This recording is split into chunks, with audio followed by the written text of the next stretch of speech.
Hello നമസ്കാരം, Tara's wonder കിച്ചണിലേക്ക് എല്ലാവർക്കും സ്വാഗതം.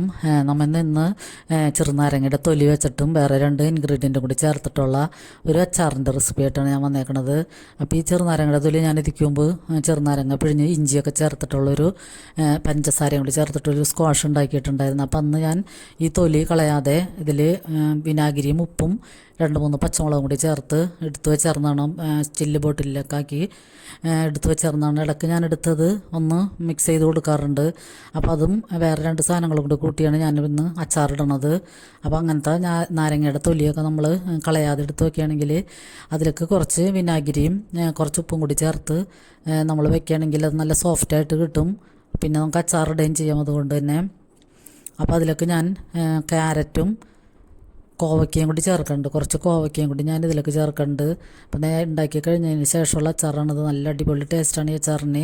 അപ്പം നമ്മളുടെ വീട്ടിൽ അങ്ങനെ വേസ്റ്റാക്കിയൊക്കെ കളയണ സാധനങ്ങൾ ചെറുനാരങ്ങയുടെ തൊലിയൊക്കെ നമ്മളെപ്പോഴും കളയാണ് പതിവ്. അപ്പോൾ ചെറുനാരങ്ങയൊക്കെ നമ്മൾ ഉപയോഗിച്ചതിന് ശേഷം അതിൻ്റെ തൊലി ഒരു ചില്ലിൻ്റെ ബോട്ടിലാക്കി കുറച്ച്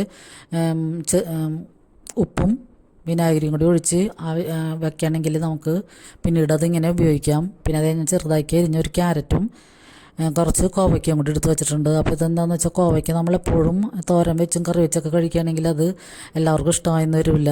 അപ്പോൾ ചിലപ്പോൾ ചില സമയത്ത് ഇങ്ങനെയൊക്കെ ചെയ്ത് വെക്കുകയാണെങ്കിൽ നമുക്ക് കുറച്ച് നാൾ ഇങ്ങനെ മിക്സഡ് വെജിറ്റബിൾ അച്ചാറായിട്ട് കഴിക്കുകയും ചെയ്യാം. അപ്പോൾ ക്യാരറ്റ് വെച്ചും ബീറ്റ്റൂട്ട് വെച്ചിട്ടൊക്കെ അച്ചാറിടുന്ന റെസിപ്പി ഞാൻ നേരത്തെ ഇട്ടിട്ടുണ്ട്. അതുകൂടാതെ പിന്നെ മാങ്ങയും ക്യാരറ്റൊക്കെ വെച്ചിട്ടുള്ള അച്ചാറുകളും വെള്ള നാരങ്ങ അച്ചാറൊക്കെ ഞാൻ ഇട്ടതിൻ്റെ റെസിപ്പിയൊക്കെ ഉണ്ട്. അപ്പോൾ അതൊക്കെ ഒന്ന് എല്ലാവരും കണ്ട് സപ്പോർട്ട് ചെയ്യണേ. അപ്പോൾ നമുക്ക് ആദ്യം നല്ല കട്ടിയുള്ള ഒരു ഇരുമ്പിൻ്റെ ചീനച്ചട്ടി എടുത്തേക്കണം. അപ്പോൾ അതിലേക്ക് അത് ചൂടായി വരുമ്പോൾ നമുക്ക് കുറച്ച് ഉലുവ ഒന്ന് ചൂടാക്കി എടുക്കാം. ആ ഉലുവ മാറ്റിയതിന് ശേഷം അതിലേക്ക് ഞാൻ 1 ടീസ്പൂൺ കടുകും കൂടി ചേർത്ത് കൊടുക്കുന്നുണ്ട്. അപ്പോൾ അതൊന്ന് ചൂടാറിയിട്ട് നമുക്ക് പൊടിച്ച് മാറ്റി വയ്ക്കാം. പിന്നെ ആ ചീനച്ചട്ടിയിൽ തന്നെ ഞാൻ ഓയിലാണ് പൊഴിച്ച് കൊടുക്കുന്നത്. വെളിച്ചെണ്ണ നല്ലെണ്ണയൊന്നുമല്ല ഇതിൽ ചേർക്കണത്. അച്ചാറിൽ ഞാൻ ഓയിൽ ഇട്ടിട്ടാണ് അച്ചാർ ചേർക്കണത്. അപ്പോൾ അതിലേക്ക് കുറച്ച് കടുകിട്ട് പൊട്ടിക്കാം. ഉലുവ നമ്മൾ പൊടിക്കാൻ എടുത്ത് വെച്ചാൽ പിന്നെ ഉലുവ ഇടേണ്ട ആവശ്യമില്ല.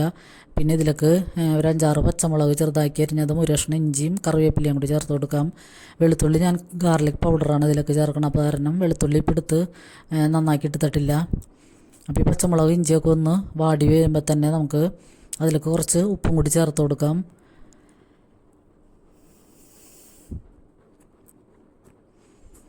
എന്നിട്ട് ഇതൊന്ന് നന്നായിട്ട് വാടി വരണം.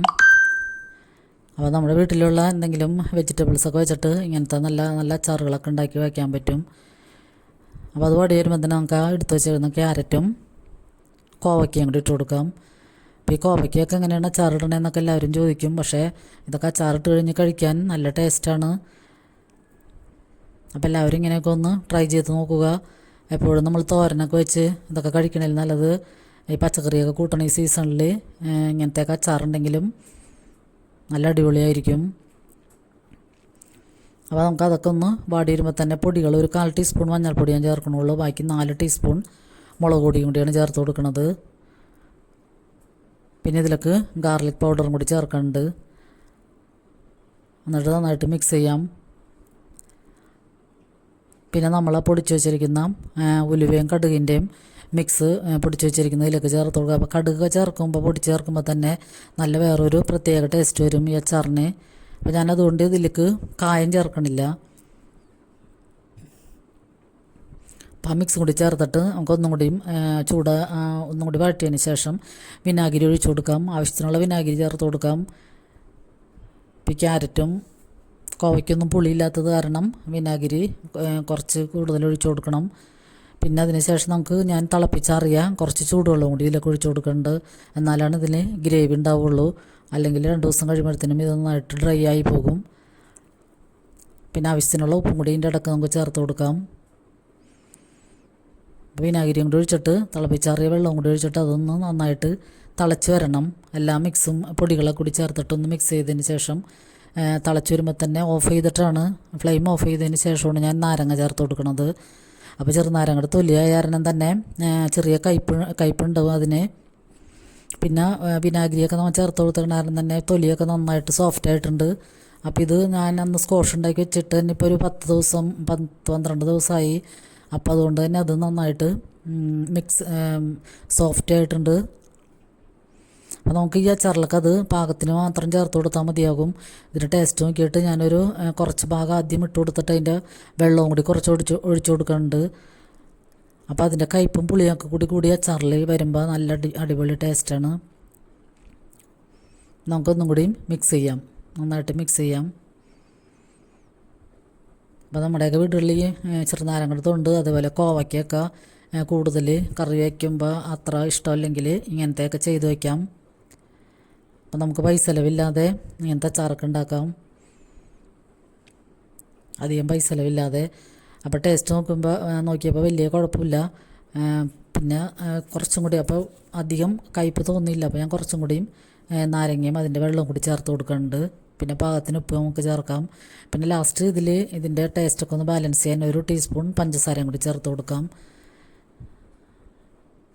അപ്പോൾ നമുക്കിത് പെട്ടെന്ന് ഉണ്ടാക്കാൻ പറ്റിയ നല്ലൊരു അടിപൊളി അച്ചാറാണ്. അപ്പോൾ എൻ്റെ റെസിപ്പീസൊക്കെ കണ്ട് സപ്പോർട്ട് ചെയ്യണ എല്ലാവർക്കും ഒത്തിരി നന്ദിയുണ്ട്. അപ്പോൾ ഈ വീഡിയോ എല്ലാവരും സ്കിപ്പ് ചെയ്യാതെ കാണണം. കണ്ടുകൊണ്ടിരിക്കുമ്പോൾ തന്നെ ലൈക്ക് ചെയ്യാൻ ആരും മറന്നു പോകരുത്.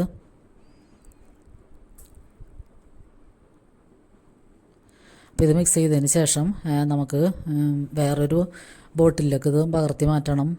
അത് ചൂടാറിയതിന് ശേഷം നമുക്ക് ചില്ല് ബോട്ടിലൊക്കെ ആക്കി ഫ്രിഡ്ജിൽ സൂക്ഷിക്കാം.